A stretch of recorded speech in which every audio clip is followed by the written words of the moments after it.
Amazing TV Kannada YouTube ಚಾನಲ್ನ subscribe ಮಾಡಿ ಮತ್ತು ಲೇಟೆಸ್ಟ್ ವಿಡಿಯೋಸ್ ನೋಟಿಫಿಕೇಷನ್ಗಾಗಿ ಬೆಲ್ ಐಕಾನ್ ಕೂಡ ಪ್ರೆಸ್ ಮಾಡಿ. ಇರಾಕ್ ಉತ್ತರ ಪರ್ಷಿಯನ್ ಕೊಲ್ಲಿಯಲ್ಲಿ ಸುಮಾರು 58 ಕಿಲೋಮೀಟರ್ ಉದ್ದದ ಕರಾವಳಿಯ ಕಿರಿದಾದ ಭಾಗವನ್ನು ಹೊಂದಿದೆ.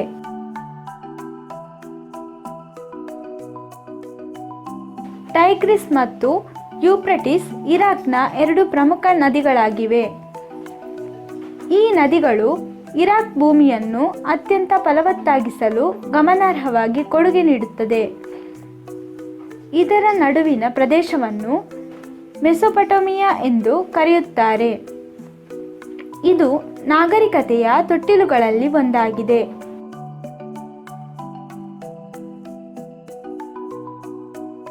ಇರಾಕ್ನ ತೈಲ ನಿಕ್ಷೇಪಗಳು ವಿಶ್ವದ 5ನೇ ಅತಿ ದೊಡ್ಡದಾಗಿದೆ. ಇದು ಸುಮಾರು 150 ಬಿಲಿಯನ್ ಬ್ಯಾರೆಲ್ಗಳಷ್ಟು ತೈಲ ಉತ್ಪತ್ತಿ ಮಾಡುತ್ತದೆ.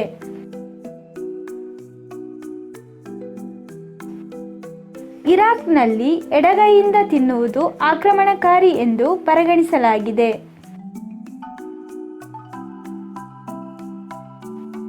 ಇರಾಕ್ನಲ್ಲಿ ವಿವಾಹಿತ ದಂಪತಿಗಳಲ್ಲಿ ಅರ್ಧದಷ್ಟು ಜನರು ಮೊದಲ ಅಥವಾ ಎರಡನೆಯ ಸೋದರ ಸಂಬಂಧಿಗಳು.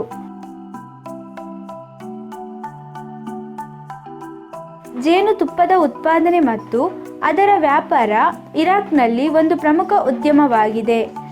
ಜೇನುತುಪ್ಪವನ್ನು ದೇಶದಲ್ಲಿ ಪವಾಡ ಚಿಕಿತ್ಸೆ ಎಂದು ಕರೆಯಲಾಗುತ್ತದೆ. ವಿಶ್ವದ ಅತ್ಯಂತ ವಿಷಪೂರಿತ ಹಾವುಗಳಲ್ಲಿ ಒಂದಾದ ಸಾಸ್-ಕೇಲ್ಡ್ ವೈಪರ್ ಇರಾಕ್ನಲ್ಲಿ ಕಂಡುಬರುತ್ತದೆ. ಈ ರಾಷ್ಟ್ರದ ಜನರ ಸರಾಸರಿ ಜೀವಿತಾವಧಿ 69 ವರ್ಷ. ಅರೇಬಿಕ್ ಭಾಷೆಯಲ್ಲಿ ಇರಾಕ್ ಎಂಬ ಹೆಸರಿನ ಅರ್ಥ ಚೆನ್ನಾಗಿ ನೀರಿರುವುದು ಅಥವಾ ಫಲವತ್ತಾದ ಎಂಬ ಅರ್ಥ ಕೊಡುತ್ತದೆ.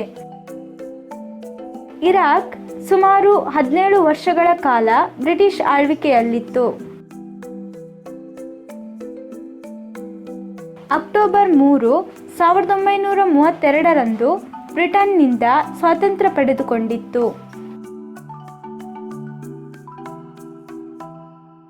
1991ರಲ್ಲಿ ಅಲ್ಲಾಹು ಅಕ್ಬರ್ ಎಂಬ ಪದವನ್ನು ಹಸಿರು ಅರೇಬಿಕ್ ಲಿಪಿಯಲ್ಲಿ ಇರಾಕ್ ಧ್ವಜಕ್ಕೆ ಸೇರಿಸಲಾಯಿತು.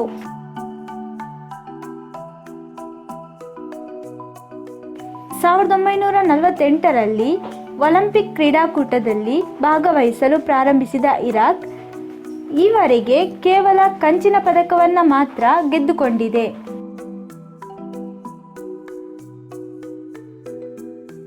ಇರಾಕ್ ಅಂದ ತಕ್ಷಣ ನೆನಪಿಗೆ ಬರೋದು ಸದ್ದಾಂ ಹುಸೇನ್. ಈತ 1979ರಲ್ಲಿ ಇರಾಕ್ನ ಸರ್ವಾಧಿಕಾರಿಯಾಗಿದ್ದನು. ಅವನು 1980ರಲ್ಲಿ ಇರಾನ್ ಮತ್ತು 1990ರಲ್ಲಿ ಕುವೈತ್ ಮೇಲೆ ಆಕ್ರಮಣ ಮಾಡಿದ್ದನು. ಆದರೆ ಈ ಆಕ್ರಮಣಗಳು ಯಶಸ್ವಿಯಾಗದ ಕಾರಣ ದೇಶದ ಸಂಪನ್ಮೂಲಗಳನ್ನು ಬರಿದಾಗಿಸಿ ಅದರ ಆರ್ಥಿಕತೆಗೆ ಹೊರೆಯಾಯಿತು. ಮುಂದೆ ಮಾನವೀಯತೆಯ ವಿರುದ್ಧದ ಅಪರಾಧಗಳಿಗಾಗಿ ಸದ್ದಾಂ ಹುಸೇನ್ ಅವರನ್ನು ಡಿಸೆಂಬರ್ 30, 2006ರಂದು ಗಲ್ಲಿಗೇರಿಸಲಾಯಿತು.